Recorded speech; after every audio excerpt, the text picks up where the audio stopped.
Hello everyone, welcome to Foreigner Farming in the Philippines. I'm going to make another answering emails video because our connection here is so bad and we haven't been able to solve it. I made a lengthy response to someone today who had written an email that needed a excuse me, a personal response. It's been about half an hour composing that email. And then tried to send it, and of course it wouldn't send. It just kept coming back. Failed attempt, try again, all that thing. It's so hard to answer emails. I don't know, we've got to do something, but in the meantime, I'll just make videos on questions that people have asked and try to answer as many as I can that way. We are going to try to fix the email situation. It's our whole, in general, internet connection problem. It's not an easy fix where we're at. We're kind of in a little bowl. We've got large hills on each side of us towards the towers. There's towers in Atafi and there's towers in Taliban, but there's anywhere between 70 and 200 meter hills between us and those towers. So we'll get it figured out someday somehow. But in the meantime, I got an email from Glenda who was wanting to know about a 13A visa for her husband. She didn't say whether or not she was in country, and I don't know what the process is if you're not in country. I'm sure maybe whatever country you're in would have a consulate and they could answer your questions a little more fully. A 13A visa is for the spouse of a Philippine national. And it basically allows you to work here. It saves you some money on renewal fees. I think it drops from, let's see, what have I been paying? I think I paid, you can just figure about 2,000 pesos a month for your visa renewal. It's been a while, I can't remember. Your 13A cuts that down to I think 300 a year. And it's just a yearly thing. You don't have to keep going back every 2 months or 6 months depending on the length that you want to extend your tourist visa. It has to be applied for by you, Glenda, on his behalf.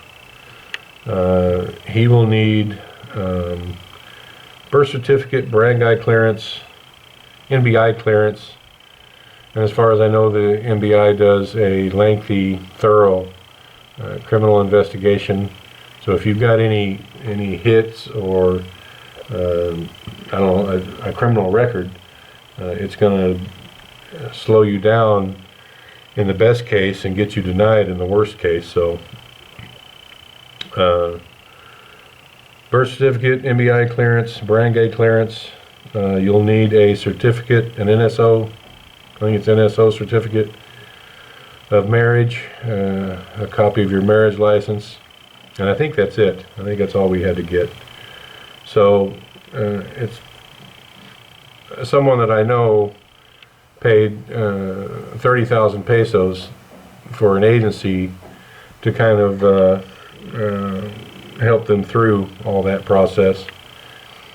But it's not something that you could not handle yourself if you were here. Again, I don't know if you're here or there, if you're in another country. That's what I know about it. That's what I know about a 13A. Sam asked me if there was anything I needed. He's coming this summer, and other than the seeds that we always appreciate, and the chocolates, which I say that are always for Maricel, but that I enjoy a great deal as well. Deep Woods Off in a spray can. It's like my best friend. You can get off here, but it's in a lotion. And it's kind of greasy. It's just, I use it, but I don't like using it. Deep Woods Off. always appreciated. Paul, I should have sent you an answer to your email, and it's been a while since you sent your email. I should have sent you a personal reply to your email, but again, we're having just a horrible time, and when I can find the time to compose an email, it's just a waste of time, it seems like. Paul had several questions. He's married to a Filipina. They've been married 31 years. He was wanting to know, he had some financial questions. He wanted to know if 300,000 US dollars would be enough to retire in the Philippines. And actually I had to Google what a fortnight was. A fortnight is every 2 weeks. And 600, I assume 600 USD every 2 weeks, which would be 1,200 a month. I know people living here on a lot less than 1,200 USD a month. As far as the 300K, that is a big pile of money in the Philippines.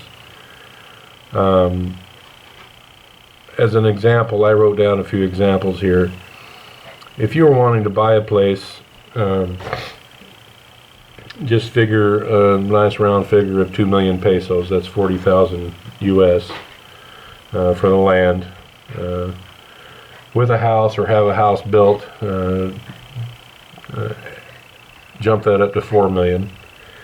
A car or a pickup, a nice one if you want a nice one, 1.5 million, give or take. And 500,000 pesos to furnish your house however you wanted it, and that's pretty good furniture. That's like a Western style example. And so that gives you 246 million. That's 120,000 US dollars. Now if you bought all that, if you have your house paid for, you have your land paid for, so there's no rent, no mortgage. If you got your car paid for, there's no car payment.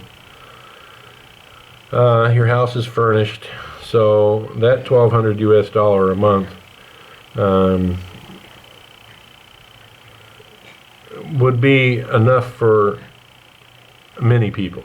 Not most, not enough for some, more than some have.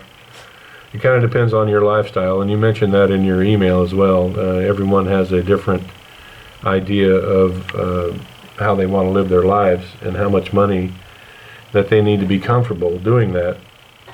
Maricel and I, it has gone up a bit because our electricity bill is substantially higher than it was when we made the cost of living video.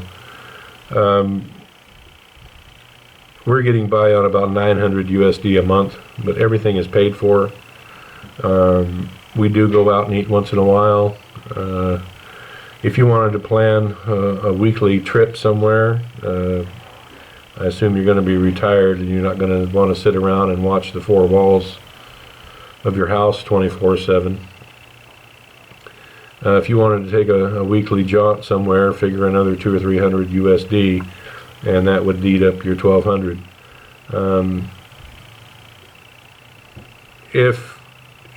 If you're not wanting to travel all over the Philippines, and even though it's cheap to travel in the Philippines, it does cost money. Hotels cost money, taxis cost money, planes cost money. Some people, backpackers can do it for nothing, but most people can't. 1,200 USD, toss a coin. It's up to you how you want to live your life. It's enough for some. The prices that I ran down on everything, just say outside figure, 150,000 USD to set up anything that you want here, your house and everything included. You did say your wife was from Manila. If you wanted to get something in the suburbs of Manila or somewhere around there, you could take the figures for the house and land and just start multiplying them depending on where you wanted to live there. Could go up as high as 10 million, and that'd eat up a big chunk of your 300,000. There's lots of places to live in the Philippines a lot cheaper than that. Your Filipina wife is a dual citizen, so she can own up to 1 hectare here, 1 hectare of land in her name. I don't know if she still has family here or whatever that she could put. You know, you can always, if you find a piece of land as large as 2 hectares, just do an extra survey, split it in half, generate 2 titles, 1 in her name, 1 in someone else's name, a Philippine national's name, a sister, a brother, a cousin, someone that you trust, obviously. I would say the numbers you're talking about are plenty. 300K would set you up with house, property, vehicles, nice accommodations, and probably have at least 150K left over. And if your 1200 USD wasn't enough a month, say you wanted to dip in $500 a month to achieve the lifestyle that you wanted, well, that's $6,000 a year.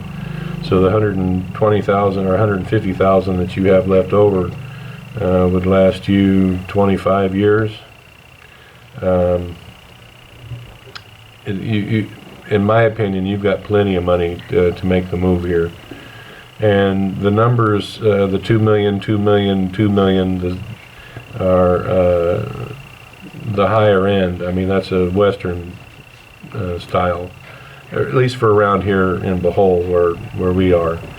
I know a neighbor that spent a little over $1 million on his house.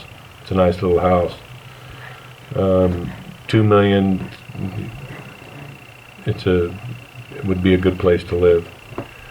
You also brought up the point of lease for a while till you got the lay of the land. I don't know if you were talking about leasing a particular property and then trying to buy it. As far as I know, in my experience, leases and lease option to buy are not common here. Leasing a property and then buying it, I've never heard of anyone doing it. If you wanted to just see how you liked it here, and you were mentioning around Bohol and in Negros as well, rent an apartment, rent a house somewhere, 4,000 to 10,000 pesos a month, with the kind of money that you're talking, that's chicken feed, and spend a month or 2 or 5 or 10 or 6 months or a year, and figure out if you like it. Figure out if you like it here. As we get older, spending our savings, our lifetime of savings, is a big deal, because it's not that easy to regenerate. Once you get past a certain age in your life, it's not that easy. You don't have the gumption anymore to rebuild your fortune, let's say, like you did when you were younger. So it's nothing to be taken lightly. So yeah, come look around, see how you like it, see how much money you want to spend, get your own ideas on cost and what it would cost you to live here. Those are just some examples that I can give. Michael, and I don't know if I answered this or not. He works for or is involved with a company somewhere in Mindanao that's looking for good trucks to use in their business. And what would I recommend? Isuzu's good here. Ford for passenger vehicles. Toyota for passenger vehicles. I don't know what kind of medium-duty trucks that Toyota has available here. Just for and it's not personal experience, it's observational experience. Stay away from Kia in trucks. I have a friend who bought a Kia Bongo. It was a piece of crap from day one. Still a piece of crap. Something's always broken on it. I wouldn't get a Kia Bongo if it was given to me, because it costs so much to keep it on the road. So I think I'm going to wrap this one up. I don't want it to make a part 2 or part 3. I don't want it to be a long rambling tirade about nothing. I'll go back through the emails and see if there was anything else that needed to be picked up on. Again, thanks everyone for being patient with me and my slow response to your emails. I do read them. I try to answer them. Sometimes it doesn't go through. Sometimes when I think about answering them, I'm trying to think, you're asking questions I'm trying to think of, and then I get distracted and do something else. It's kind of like Ferdinand the Bull and butterflies. I just get distracted, and because of my old brain, I just forget, and it doesn't come back.